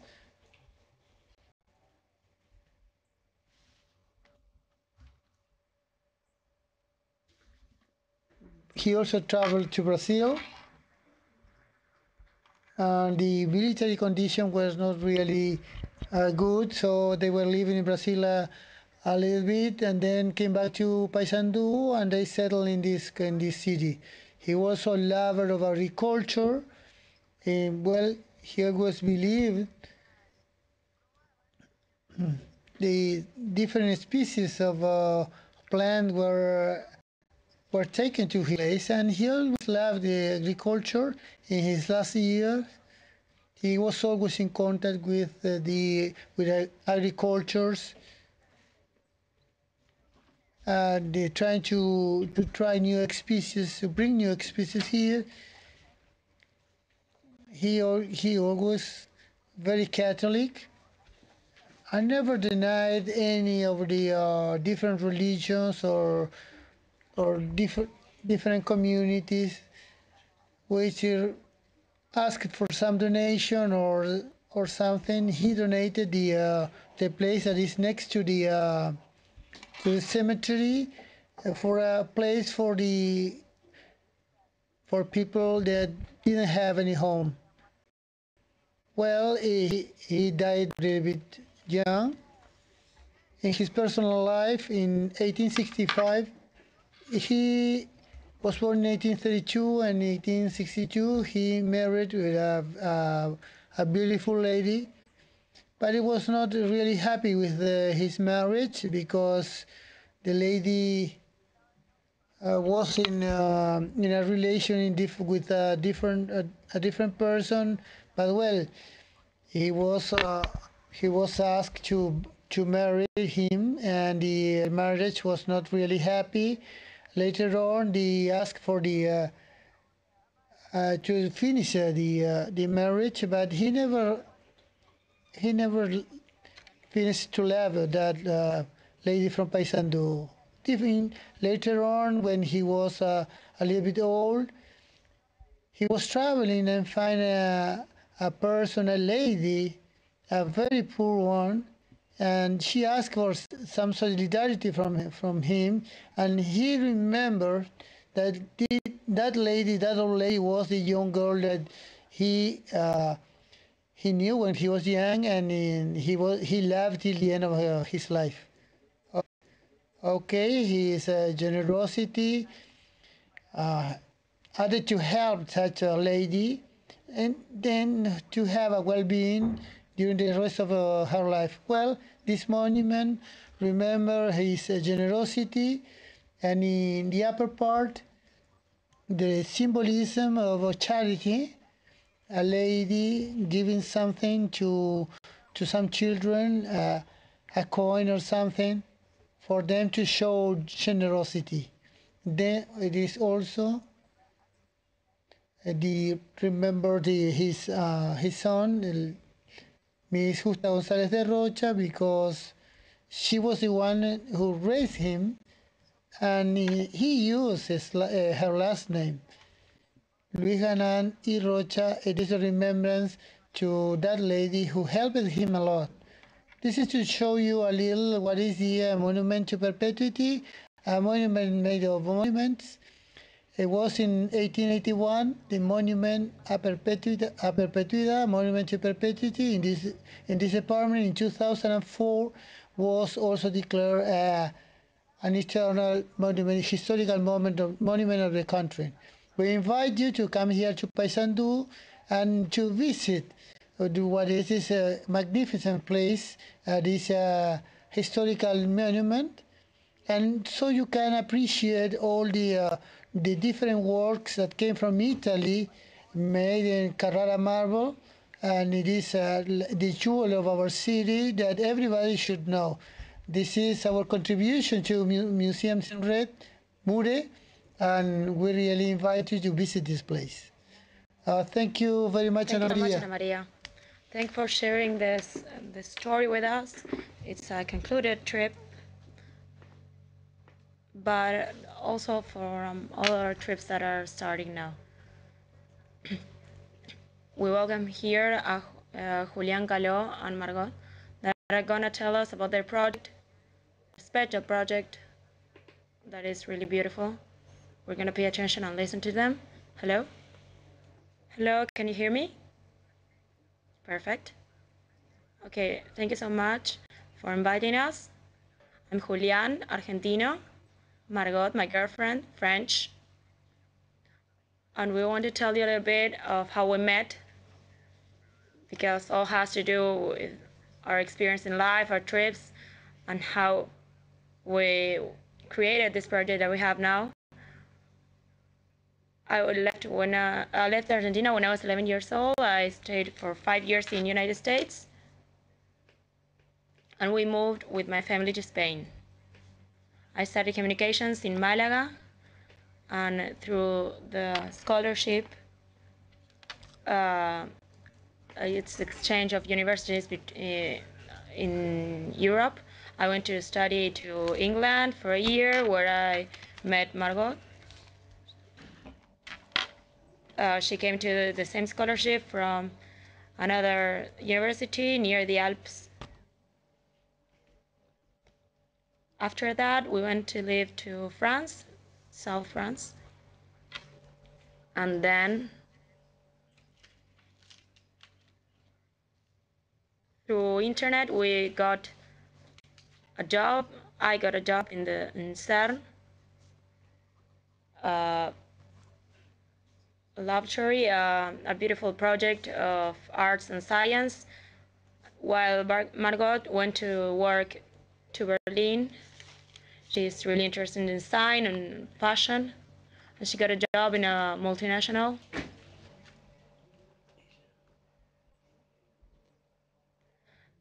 At the same time, she started her project, Paso project. That when she came to work to live to Geneva after her time in Berlin, I started working with her. Now after 2 months, we're working both 100% in this project, that it's a platform, a communications platform of sustainable fashion. It has to do also with lifestyle. Now we went on another trip to Southeast Asia, in Singapore. We've been to Singapore and some other, and Indonesia. We're gonna show a video and then Margot is gonna tell us about what it is about. Okay. We're gonna go through the video while the channel to interpret Margot is getting ready.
Hola.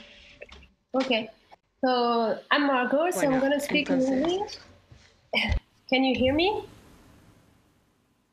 Sí, escuchamos ya el audio intérpretes. Pasamos a...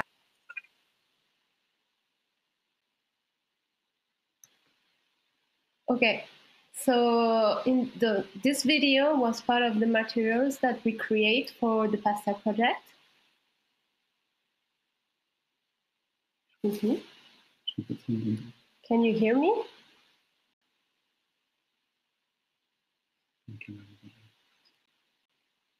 Hello?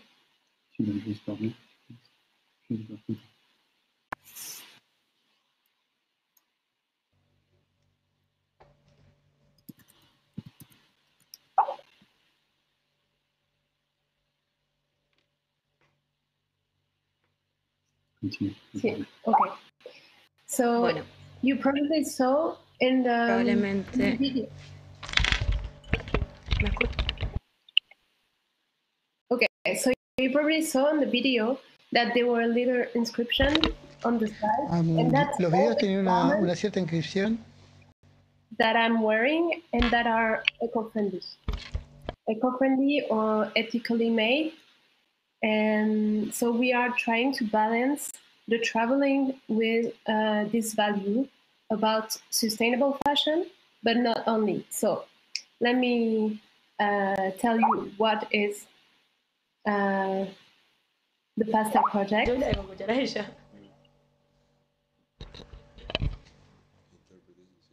Okay, so the pasta project is an online platform that covers everything from ethical fashion, green beauty, and eco-friendly lifestyle in traveling.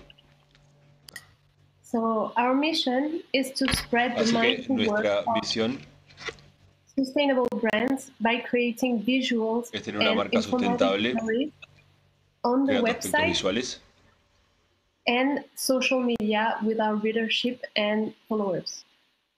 Y también medios sociales con una audiencia que podamos conseguir.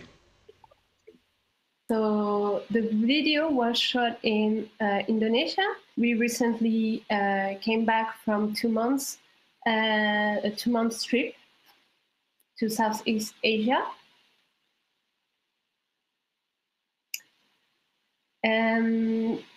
So the goal, one of the main goals that we wanted to show during this travel was to create less waste, and more specifically, no plastic waste, because 80% to 90% of the marine waste is made of plastic. Continue. Okay. So, for example, on the picture that you see, I am wearing Oria London bikini, and it's an eco-friendly brand. So that's a collaboration that we did with the brand. And this bikini is made of discarded fishing nets and other waste material collected from the ocean. So that's one example that we want to show to our audience. For the second picture, I'm showing here, it's a homemade and natural sunscreen we made together with Julian in a recycled jar. So it contains all natural products like beeswax, coconut and carrot oil, etc. And in this way, we want to avoid waste and chemical products, and so reduce our use of plastic. On the third picture,